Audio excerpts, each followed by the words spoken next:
예, 사랑합니다. 축복합니다. 예.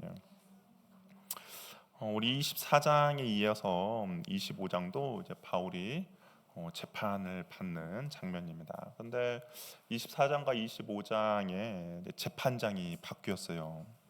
24장에서는 누가 재판했냐면 벨릭스 총독이었죠. 근데 25장은 누구입니까? 베스도 총독이죠. 그러니까 벨릭스 총독의 후임인 베스도가 이제 다시 재판하는 장면입니다. 24장과 25장은 우리가 보면 뭐 한 장 차이잖아요. 근데 실질적으로 세월은 2년의 시간이 지났습니다. 그러니까 바울이 2년 동안 이제 미결수로 감옥에 갇혀 있었죠. 아무것도 뭐 결정된 것은 없습니다. 벨릭스 총독이 바울의 무죄임을 알았지만 어떻게 했어요? 유대인의 마음을 얻고자 바울을 풀어주지 않았고 2년 동안 이제 구류된 상태였습니다. 이에 이제 벨릭스 총독이 권력을 남용하고 돈만 밝히다가 결국 황제에게 소환당해서 이제 불명예스럽게 퇴진하고 맙니다. 그래서 벨릭스 총독 이후에 이제 베스도라는 총독이 유대 지방으로 부임하게 된 거예요. 이 베스도 총독은 벨릭스에 비해서 행정력과 지도력 그리고 성실함이 정말 뛰어난 사람인데요. 그가 가이사랴에 도착하고 나서 제일 먼저 한 일이 바로 예루살렘을 방문한 거였습니다. 우리 1절에 보니까 베스도가 부임한 지 3일 후에 가이사랴에서 예루살렘으로 올라갔다라고 되어 있죠. 그러니까 이제 첫째 날 부임해서 첫째 날이 지났습니다. 그리고 하루를 쉬었겠죠. 그리고 그 3일째 되는 날에 예루살렘으로 올라갔다라는 거예요. 로마에서 이 가이사랴까지가 약 한 2,000km 되는 거리입니다. 배를 타고 뭐 열흘에서 한 보름 정도 걸리는 시간이죠. 그럼에도 불구하고 하루 쉬고 곧장 100km 되는 예루살렘으로 향한 겁니다. 그러니까 이 베스도 총독이 자신에게 맡겨진 임무에 대해서 얼마나 성실함이 있는지를 엿볼 수 있는 것이죠. 이 베스도는 자신의 관할 구역인 그 예루살렘을 이제 더욱더 효율적으로 통치하고자 부임하자마자 바로 예루살렘을 향한 거예요. 유대 종교의 중심지였던 예루살렘 방문하고 또 그곳에 있는 유지들과도 이제 좋은 친분을 쌓고자 한 것이죠. 베스도가 예루살렘을 방문하니까 대제사장들과 유대인들 높은 사람들이 함께 모였습니다. 교제 시간을 갖는데 근데 이들은 이제 바울을 고소하는 거죠. 신임 총독 베스도를 만나자마자 정말 기다렸다는 듯이 바울을 고소한 겁니다. 그러면서 지금 바울이 가이사랴에 있지 않습니까? 총독이 있는 그런 감옥 군인들이 있는 감옥에 있는데 예루살렘으로 재판받을 수 있도록 옮겨달라고 해요. 그러니까 예루살렘에서 우리가 이 바울을 재판하도록 허락해 달라고 이야기합니다. 근데 진짜 이유가 왜 예루살렘까지 오기를 만드느냐? 우리 3절에 보니까 뭐라고 되어 있습니까? 길에 매복하였다가 바울을 죽이기 위함이었다라고 이야기해요. 그러니까 벨릭스 총독 때도 그랬잖아요. 바울이 있으면 길에 매복하였다가 바울을 죽이고자 40명이 먹지도 않고 마시지도 않겠다라는 40명이 바울이 호송되면 죽이겠다라고 했던 계략이 2년이 지난 후에도 여전히 베스도가 새로 왔을 때 그들에게 바울을 이제 가이사가 아니라 예루살렘에서 재판을 받게 해달라고 부탁하고 있습니다. 대제사장들과 유대 유력자들이 2년이라는 시간이 흘렀거든요. 그런데 여전히 변함이 없어요. 우리도 한번 생각해 볼 것은 이 대제사장과 유대인들이 하는 일이 무엇입니까? 예루살렘 성전에서 하나님께 제사 드리는 사람들이죠. 오늘날로 말하면 예배를 드리는 사람입니다. 한 주에 한 번만 예배 드렸겠습니까? 매일의 예배가 있는 그런 제사장이에요. 그럼에도 불구하고 만약에 한 주에 그냥 한 번만 제사를 드렸다고 하더라도 2년이면 몇 번의 제사를 드렸습니까? 100번이죠. 하나님께 제 100번의 제사를 드렸음에도 불구하고 2년 전과 똑같이 바울을 고발하고 2년 전과 똑같이 바울을 암살하려는 그런 계획을 갖고 있었다는 것이죠. 이들이 무슨 시정잡배나 조폭들이 아니죠. 하나님을 섬기며 하나님께 최고의 예배를 드리는 최고의 종교 지도자들입니다. 그럼에도 불구하고 여전히 바울을 길거리에서 죽이겠다는 생각은 변하지 않고 있어요. 그렇다면 이들이 과연 하나님 앞에 2년 동안 드린 종교적 행위, 제사는 무엇입니까? 자신의 욕망과 욕심과 정욕을 채우기 위한 하나의 종교적 수단에 불과한 것이겠죠. 하나님을 섬기고 하나님을 위한다고 했지만 하나님과 전혀 상관없는 자신들의 욕망과 욕심과 정욕만을 채운 종교 행위에 불과하다라는 겁니다. 그렇다면 우리는 어떻습니까? 2년 동안 우리도 52주 100번의 예배를 드립니다. 근데 2년 전과 지금 나의 모습은 여러분 어떻습니까? 2년 전에 미워하고 시기하는 사람을 여전히 많이 미워하고 시기하고 있다면, 그래서 누군가를 정말 영적인 암살하는 행위를 하고 있다면 우리도 하나님과 전혀 상관없는 종교 행위를 하고 있는 것 아니겠습니까? 그냥 무의미한 종교 행위에 지나지 않는 것이죠. 이런 예배를 2년 드리든 10년을 드리든 20년을 드리든 하나님과는 전혀 상관없는 종교 행위일 수밖에 없다라는 것이죠. 2년 동안 그렇게 제사를 드리면서 여전히 바울을 죽이려고 했던 본문의 대제사장들과 장로들과 2년 동안 우리가 주님 앞에 예배를 드렸음에도 불구하고 여전히 내 안에 미움과 시기와 질투가 있다면 과연 차이가 무엇입니까? 하나님이 끊임없이 말씀하셨고 순종하길 원하셨고 깨닫게 해주셨음에도 불구하고 나는 여전히 내 뜻대로 내 마음대로 내가 하고 싶은 대로 행한 결과라고 할 수 있는 것이죠. 하나님과 전혀 상관없는 종교 행위를 한 것입니다. 예배는 무엇입니까?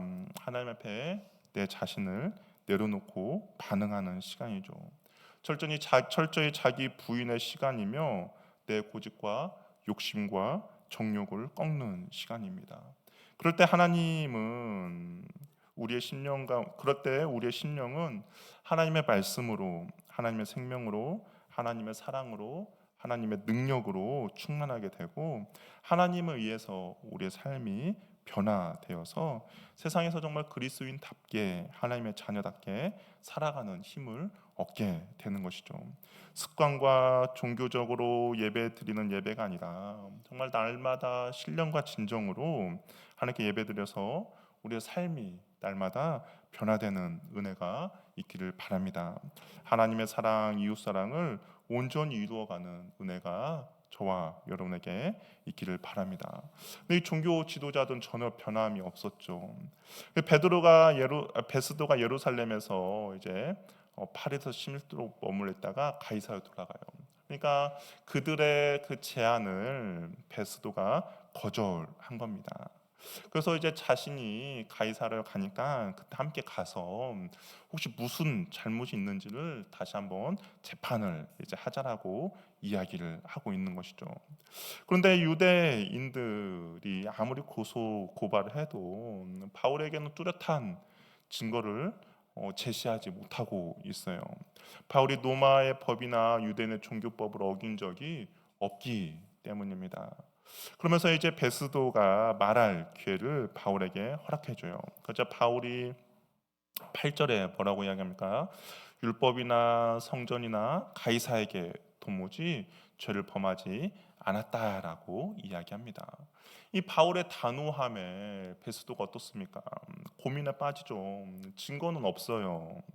그런데 정치적으로 유대인들을 도와주어야 합니다. 그래야 자신이 총독으로 있는 그 기간 동안 유대인들의 도움을 받아서 이쪽 지역에 이제 그 안전하게 정치를 할 수 있기 때문인 것이죠. 그러나 바울을 재판하다 보니 유죄 판결을 내릴 만한 죄목이 없습니다. 베스도가 이 둘 사이에 고민을 해요. 그러다가 한 가지 제안을 합니다. 어떤 제안입니까? 우리 9절 말씀 한번 읽어보도록 할게요. 시작.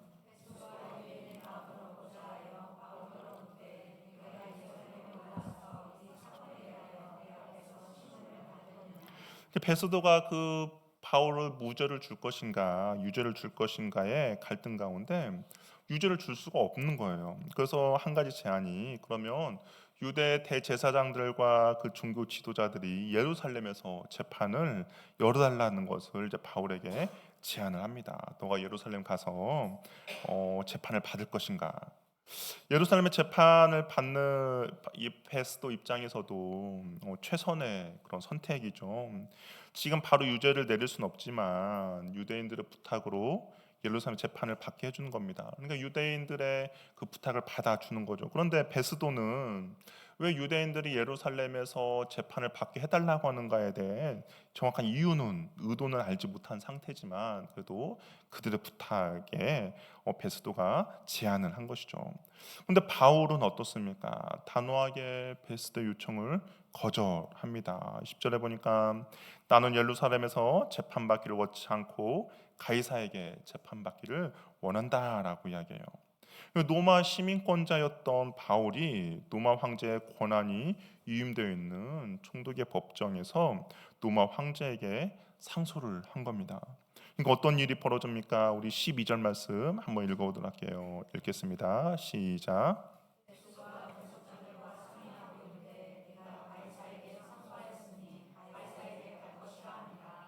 당시 총독이 재판을 주관을 하면 이제 법률 전문가와 그리고 총독의 자문단들이 배석을 합니다. 베스도가 그 배석자들과 이제 상의를 한 거죠. 노마 시민권인 바울이 지금 가이사에게 상소했는데 과연 이 상소가 정당한가에 대한 이야기를 나눴겠죠. 그런데 그 배석자들과 옆에 있던 그 법률 전문가들이 상소함에 있어서 전혀 문제가 없다라는 결론을 내리게 됩니다. 그래서 이 베스도가 이야기하죠. 너가 가이사에게 상소했기 때문에 너가 이제 가이사에게 갈 것이다라고 이야기를 합니다. 처음 베스도 총독에 의해서 벨릭스 총독에 의해서 유죄도 아니었고 무죄도 아닌 결정을 2년이나 끌었습니다. 그리고 베스도에 의해서도 유죄도 무죄도 아니고 이제 로마에 가게 된 것이죠. 우리가 이걸 한번 생각해 보세요. 바울이 3차 전도 여행 중에서 에베소에서 바울의 그 계획 중에 하나가 무엇이었습니까? 우리 사도행전 19장 21절을 보면 바울이 이런 결심을 했죠. 이 일이 있는 후에 바울이 마게도냐와 아가야를 거쳐 예루살렘에 가기로 작정한 이르되 내가 거기다가 후에 노마도 보아야 하리라 하고, 그러니까 하나님의 그 감동을 입어서 이제 바울이 내가 이제 노마로 가야겠다라는 감동을 받았습니다. 그래서 결정을 했어요. 노마 가기로 결정을 한 겁니다. 근데 노마의 최종 목적지는 결정이 됐는데 무엇입니까? 언제 가야 될지, 어떻게 가야 될지 그런 방법은 아직 결정이 되지 않은 거죠. 그것을 이제 바울은 어찌 보면 하나님께 맡긴 것이죠. 자신의 마지막 생을 던져야 할 곳이 노마임을 알고 내린 결정입니다. 근데 하나님께서는 바울의 상황과 형편을 더 잘 아시죠. 어떤 위험이 있고 어떤 어려움이 있는지도 아십니다. 도처에 바울을 죽이고자 하는 사람이 널려 있다는 것도 알고, 그렇다면 언제 어디서 바울이 죽을 수밖에 없는 상황에 처해 있는지도 아셨죠. 근데 바울이 가이사에게 상소했다는 것은 무엇입니까? 이제 바울은 로마 군인의 보호 속에서 로마까지 가게 된다는 거예요. 황제에게 상소한 피고는 법정에 서기까지 로마가 보호해 주어야 합니다. 로마 시민권이기 때문인 거죠. 그러니까 가이사에서 로마까지의 거리가 약 100km 얼마 정도라고 했죠? 약 한 2000km라고 했잖아요. 근데 그 먼 거리를 가는 동안에 지금 바울을 죽이려고 하는 사람들이 널려 있고 질비해 있는데 언제 어디서 죽어도 이상하지 않죠. 그런데 어떻습니까? 하나님의 바울을 지켜주시고 계시는 것이죠. 죄도 없이 2년 동안 감옥에 갇혀 있었던 바울입니다. 억울할 수도 있고 고통스러울 수도 있죠. 나는 왜 무죄인지 내가 지금 감옥에 갇혀 있어야 되나? 라고 생각할 수도 있습니다. 그런데 성경을 자세히 보면 그 감옥 안에서도 바울에게 하나님께서 어떻게 합니까? 약간의 자유가 주어졌어요. 우리 24장 23절 한번 볼까요? 바로 옆에 있는데요. 24장 23절 말씀 우리 한번 같이 한번 읽어보도록 하겠습니다. 한번 읽어볼게요. 시작.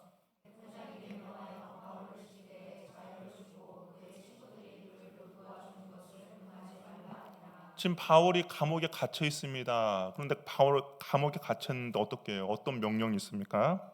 자유를 주죠. 그리고 그를 오는 사람들 막지 말라라고 합니다. 자유가 주어지지만 주변에는 또 누가 있습니까? 군인들이 지키고 있죠.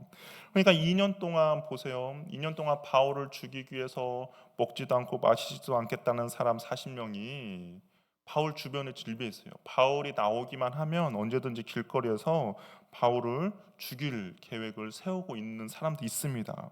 근데 하나님께서는 어떻게 하셨습니까? 오히려 2년 동안 바울을 감옥에 갇히게 했죠. 그러면서 어떻게 합니까? 군인들의 보호를 받게 했습니다. 그러면서도 바울에게 자유를 주어서 자유롭게 사람들을 만날 수 있도록 해주신 것이죠. 여전히 바울을 죽이려는 사람이 있었기에 하나님께서는 여전히 바울을 지켜주시고 보호해 주셨다라는 것이죠. 그리고 또 이 2년이라는 시간을 또 보면 바울에게 있어서는 쉼과 충전의 시간이 있죠. 쉼 없이 사역했던 바울이었습니다. 지쳐 있죠. 그런데 하나님께서 이 시간을 통하여서 육체적으로 영적으로 회복의 시간을 허락해 주셔서 그 바울의 후반전 인생 곧 로마 선교를 준비하는 그 시간을 하나님께서 허락해 주신 것입니다. 이걸 보면 우리 인생에도 이런 때가 있을 수 있죠. 하나님이 멈추게 하는 시간이 있습니다. 억울함의 시간일 수도 있어요. 원치 않는 우리의 인생의 브레이크가 걸립니다. 갑자기 건강이 악화될 수도 있고, 뭐 직장이나 사업에서 어려움을 겪을 때도 있고, 왜 나만 이런 일이 생기는가 한탄할 수도 있어요. 근데 우리는 다 이해할 수 없습니다. 그리고 알 수도 없어요. 그런데 한 가지 확실한 것이 있습니다. 오늘 바울을 보면서 다 이해할 수도 없고 알 수도 없는 그 상황들이 펼쳐지더라도 우리에게 한 가지 확실한 것은 무엇입니까? 하나님은 나에게 가장 선하고 가장 좋은 것을 주시는 분이다라는 것이죠. 하나님 우리가 생각할 때 나보다 훨씬 나를 더 잘 알고 이끌고 계십니다. 하나님이 나를 멈추게 하실 때 그분은 내 인생을 망하게 하고 나를 절망시키게 하는 것이 아니라 다시 회복돼서 다시 달리게 하시도록 하나님께서 나를 멈추게 하고 브레이크를 걸어 주시는 것이죠. 이것을 믿느냐 믿지 않느냐가 우리의 신앙생활을 하면서 굉장히 중요합니다. 이 믿음은 우리의 삶의 모든 순간을 해석하는 중요한 열쇠가 되기 때문인 거죠. 내가 하나님을 전적으로 신뢰하느냐, 하나님께서 나에게 가장 좋은 것을 주시는 분이냐, 하나님이 항상 선하신 분이냐라는 것을 내가 믿는다면 내 인생에 벌어지는 그 인생의 모든 것들을 해석하는 중요한 열쇠 역할을 합니다. 우리의 삶이 실수가 아니라 하나님의 섭리 안에 있음을 바라보는 것이죠. 지금 우리가 고난 가운데 있어도 감사와 평안을 누릴 수가 있다라는 겁니다. 우리가 그분의 뜻을 다 이해하지 못해도 그분의 인도하심이 언제나 최선임을 믿는 것, 이것이 바로 고난 속에서도 승리하는 믿는 자의 자세라는 것이죠. 바울이 로마 감옥에 있을 때 빌립보서를 기록했죠. 우리 빌립보서 어떤 단어가 자주 나옵니까? 기뻐하라라는 말이 나옵니다. 감사하라는 말이 나옵니다. 평안이 넘칩니다. 왜 바울이 감옥에 갇히면서도 왜 감사와 기쁨과 평안이 넘쳤습니까? 다른 것이 아니죠. 하나님은 나에게 가장 선하신 분이시고 가장 좋은 것을 주시는 분임을 바울은 전적으로 신뢰하며 믿었기 때문인 겁니다. 그렇기 때문에 로마의 감옥 속에서도 기쁨과 감사할 수 있었던 것이죠. 바울이 가이사에게 상소를 결정하고 이제 베스도에게 두 명의 손님이 찾아옵니다. 보니까 아그리빠 왕과 그의 여동생 베니게라고 이야기해요. 이제 베스도에게 찾아왔어요. 이 아그리빠는 헤롯의 증손자입니다. 갈릴리냐 분봉 왕으로 있죠. 이 왕비 버니게는 그의 여동생이에요. 그리고 우리가 그 앞에서 벨리스 총독의 아내 두루실라가 있었잖아요. 이 두루실라가 그러니까 이 아그리빠와 베니게의 이제 오빠와 언니가 되는 거죠. 그러니까 총독하고 긴밀한 관계가 있습니다. 이제 벨리스 총독이 물러났지만 이 그런 정치적인 관계로 이렇게 얽혀 있어서 인사하러 온 거죠. 근데 아그리빠와 베니게 새로운 신임 총독 베스도에게 인사차 찾아왔습니다. 근데 이때 베스도는 자신의 고민을 이제 이 아그리파 왕에게 나눠줘요. 고민의 대상은 바울이죠. 유대인들의 청을 들어서 바울에게 유죄를 선고하자니 죄도 없는 바울에게 유죄를 내리는 것은 로마의 법을 어기는 것이고, 그리고 이런 걸로 가지고 이제 로마 황제 가이사 앞에서 재판을 받는다는 것은 어떻습니까? 이 자신이 통치하고 다스리는 곳에서 이거 하나 처리 못하느냐라는 자신의 무력함을 보여주는 결과도 될 수도 있죠. 그래서 베스도 총독이 바울에 대해서 아그리파 왕에게 설명한 다음에 어찌 보면 유대인의 종교법과 그다음에 유대 사회의 그 모든 것들을 잘 알고 있는 아그리파 왕에게 조언을 구하고자 이제 바울에 대한 이야기를 한 겁니다. 근데 총독의 설명을 들은 아그리파 왕은 바울의 진술을 직접 들어보기를 원했어요. 어찌 보면 이 아그리파도 있어서 기독교에 있어서 절대로 이렇게 선호하는 건 아니었죠. 왜냐하면 자신의 그 아버지 그리고 자신의 삼촌들도 어떻습니까? 기독교 안에 있으면서 기독교를 핍박했지만 요즘 비참한 죽음들을 맞이하지 않았습니까? 그러니까 기독교에 대해서 잘 알고 있고 또한 특별히 그 바울이 전하는 그 복음에 대해서도 아마 궁금했던 것 같습니다. 그래서 자신도 그러면 한번 내가 그 이야기를 듣고 싶다라고 원했습니다. 그러자 베스도가 어떻게 합니까? 이튿날 즉각 바울에 대한 청문회를 열었어요. 그래서 아그리파 왕과 왕비 버니게 및 그를 수행한 그의 대신들, 총독 베스도와 천부장들 그리고 가이사랴 시의회 의원들이 다 참여한 가운데 바울을 다시 불러냅니다. 그리고 이제 바울에 대한 청문회가 개최된 사후에 대해서 이제 베스도가 설명을 해요. 자신이 바울을 재판할 경과 그가 로마 실정법에 범하는 죄를 범한 적이 없다는 사실을 분명히 선언합니다. 그 바울에 대한 청문을 개최하는 것은 바울이 황제에게 상소했기 때문에 황제의 법정에 제출할 보고서를 작성하기 위함이라고 밝혀요. 우리 한번 이 장면을 한번 잘 생각해 봅시다.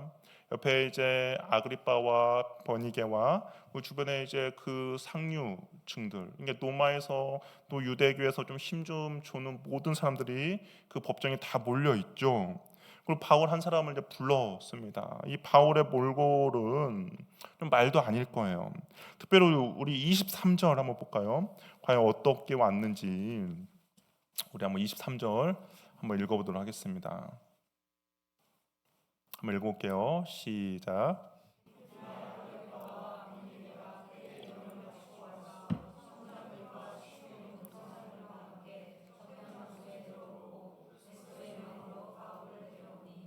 예, 여기 보시면 23절에 아그리빠와 버니게가 어떻게 하고 왔다고 합니까? 크게 위험을 갖추고 왔다라고 이야기하죠. 이 위험이라는 것이 몹시 화려하다라는 의미가 있습니다. 그러니까 당시 그 예루살렘 갈릴리를 통치한 분봉왕으로서 왕이 행차는 자신만 온 거가 아니겠죠. 주변에 많은 신하들도 오고 또 왕으로서 자주색 옷감을 입고 왕포를 입고 이렇게 왔을 것입니다. 그 화려함을 위험을 갖추고 왔다라고 이야기해요. 그리고 아그리빠와 버니게 주의 사람들에게 자신을 과시하기 위해서 정말 찬란한 모습을 가지고 청문회에 들어왔어요. 밤에는 이제 바울을 부릅니다. 어떻습니까? 2년 동안 구금되어 있던 바울은 어떨까요? 환란함과 화려함과 찬란한 모습과는 정반대의 모습이겠죠. 초라하고 낡은 옷차림에 쇠약해진 죄수의 모습이에요. 더군다나 이게 바울이 괴사적으로 외모적으로 큐티가 나는 외모가 아닙니다. 되게 이게 어, 연약하고 뭔가 빈티나는 그런 외모였다라고 해요. 그러다 보니 감옥에 갇히고 그러니까 몰골이 얼마나 더 초라했겠습니까? 근데 세상의 눈으로 보면 어떻습니까? 누가 더 성공해 보이고 누가 더 위대해 보입니까? 당연히 아그리빠 왕이죠. 큰 위험을 갖추고 왔던 아그리빠 왕과 버니게입니다. 반면에 바울은 어떻습니까? 세상적으로 봤을 때 초라하죠. 정말 보잘것없는 죄인의 모습입니다. 하지만 우리가 세상의 눈이 아니라 하나님의 눈으로 한번 바라보면 어떨까요? 아그리빠 왕과 버니게는 어떻게 보이겠습니까? 허영과 정욕과 욕심과 욕망을 가득한 초라한 죄인이죠. 아그리빠와 버니게는 아까 오빠와 동생 사이입니다. 근친상간의 관계였어요. 그러니까 그 음란함이 가득했죠. 육체의 정욕에 끌려 살아가는 사람들입니다. 사람들의 눈에는 화려하고 영광스러웠으나 하나님의 진리 앞에서는 이들처럼 가장 초라한 사람이 없는 거죠. 대신에 바울은 어떻습니까? 사람의 눈에는 초라하죠. 그러나 하나님의 진리 앞에서는 부활하신 예수 그리스도의 생명과 하늘의 영광으로 가득 차 있는 복음의 증인의 모습인 것이죠. 우리 예레미야 17장 9절에서 10절 말씀을 한번 읽어보도록 하겠습니다. 하나님의 그 시선은 무엇인지 우리 한번 읽어보도록 할게요. 시작.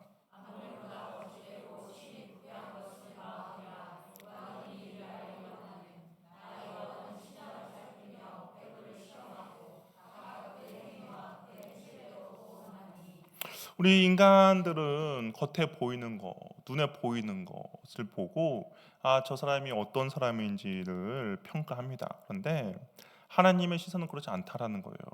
우리의 겉모습이 초라하고 보잘것없더라도 하나님께서 우리의 심장을 살피고 폐부를 꿰뚫어 보신다라고 이야기합니다. 근데 우리는 겉을 화려하게 장식하죠. 그러나 이 정욕과 욕심과 욕망에 가득 차 있는 정말 썩어 시체처럼 보이는 그거에 아무리 화려하게 장식을 해도 어떻습니까? 썩을 뿐이죠. 세상이 나를 어떻게 평가하냐로 우리는 결정되는 존재가 아니다라는 겁니다. 하나님이 나를 어떻게 평가하느냐가 더욱더 중요하다는 것이죠. 세상 사람 나에 대해서 어떻게 평가하는지에 대해서 너무 신경 쓰지 마시기를 바랍니다. 세상 사람들 아무리 나에게 훌륭하다, 성공했다, 당신은 정말 VIP다 이런 말에 현혹되지 마시기를 바랍니다. 사람들은 내가 가지고 있고 내가 소유하고 있는 것이 참 모습이라 생각을 하죠. 그래서 더 많은 것을 갖기를 원하고 더 많은 것을 치장하고 더 많은 권력을 행사하고자 하는 것이 마치 인생의 성공이라고 생각을 합니다. 그러나 그렇지 않다라는 거예요. 나의 겉모습이 아무리 화려하더라도 내 안에 탐심과 탐욕과 정욕과 미움이 가득 차 있고 하나님이 원하지 않는 것이 있다면 나는 초라한 죄인일 뿐이라는 것이죠. 사람들의 시선은 내가 화려하면 사람들의 시선은 주목받을 수도 있죠. 그러나 하나님의 시선은 나를 주목하지 않는다라는 겁니다. 그러나 지금 낮은 자리에 있고 별 볼 일 없고 그러나 천국이 있고 영광스러운 소망이 나에게 있다면 하나님의 시선은 언제나 나에게 머물게 되는 것이죠. 우리가 신경 쓰고 우리가 애써야 될 것은 우리의 겉모습이 아닙니다. 우리 고린도후서 4장 16절 18절 말씀 우리 한번 읽어보도록 할게요. 고린도후서 4장 16절 18절 말씀 한번 읽어보도록 하겠습니다. 시작.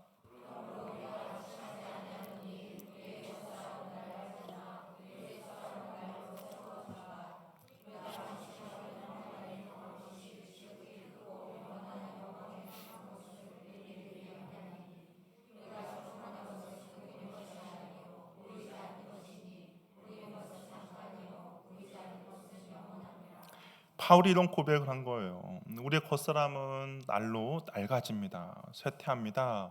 우리가 보이지 않는 영원한 것에 주목할 때 우리의 속사람은 날마다 새로워지는 것이죠. 겉모습을 화려하게 치장하고 세상의 유행에 뒤처지지 않도록 힘쓰는 것보다 우리의 영혼의 속사람을 하나님의 말씀과 생명으로 날마다 채워 가시길 바랍니다. 그리고 유행에 뒤처지고 초라한 것이 부끄러운 것이 아니다. 1년 전이나 5년 전이나 신앙생활에 변화가 없는 것이 창피하고 부끄러운 일이죠. 여러분 10년 전에 입었던 그런 유행하는 옷들 지금 보면 어떻습니까? 초라하죠. 그래서 우리가 유행에 뒤처지지 않으려고 지금 새로운 것들을 하면서 계속 꾸며 나가지 않습니까? 그러면 한번 이런 질문을 해주고 싶어요. 1년 전에 내 유행에 뒤처지지 않으려고 그렇게 했던 것이 과연 나의 영혼은 어떠하냐는 거죠. 1년 전에 나도 과연 유행에 뒤처지지 않으려고 지금 현재 나의 영혼을 내가 업그레이드하고 있는가? 하나님의 말씀과 생명으로 날마다 채워가고 있느냐라는 것이죠. 우리가 유행에는 민감하지만 하나님의 말씀 가운데 내 영혼은 비참하게 내팽개치는 경우들이 너무나도 많다라는 것이죠. 유행에 뒤처지고 초라한 것이 부러운 것이 아닙니다. 내 영혼에 1년 전이나 2년 전이나 신앙생활에 변화가 없는 것이 창피하고 부끄러운 일인 것이죠. 세상의 명예를 얻지 못하더라도 잠시 환난을 겪고 낮은 자리에 있을지라도 우리 안에 그리스도의 생명과 영원한 천국의 소망이 있다면 우리는 천국 시민권자요 영원한 영광을 상속받을 자들입니다. 하나님의 시선이 머무는 그 자리가 가장 안전하고 가장 영광스러운 자리인 것이죠. 헛된 세상의 시선이 아니라 하나님의 시선을 따라 믿음으로 승리하는, 그리고 증인의 삶을 사는 저와 여러분이 되기를 바랍니다. 육적인 부유함을 추구하기보다는 영적으로 부유함을 누리는 한 사람 한 사람 되기를 바랍니다. 하나님의 시선은 겉으로 화려하고 겉으로 치장하는 것이 하나님의 시선을 받는 사람이 아니라 영적으로 풍성하고 영적으로 말씀과 생명이 있는 사람이 하나님의 시선을 머무는 사람이죠. 저 여러분들이 그 하나님의 시선을 멈추게 하는 저와 여러분이 되기를 바랍니다. 함께 일어나셔서 우리 함께 찬양하며 기도하도록 하겠습니다.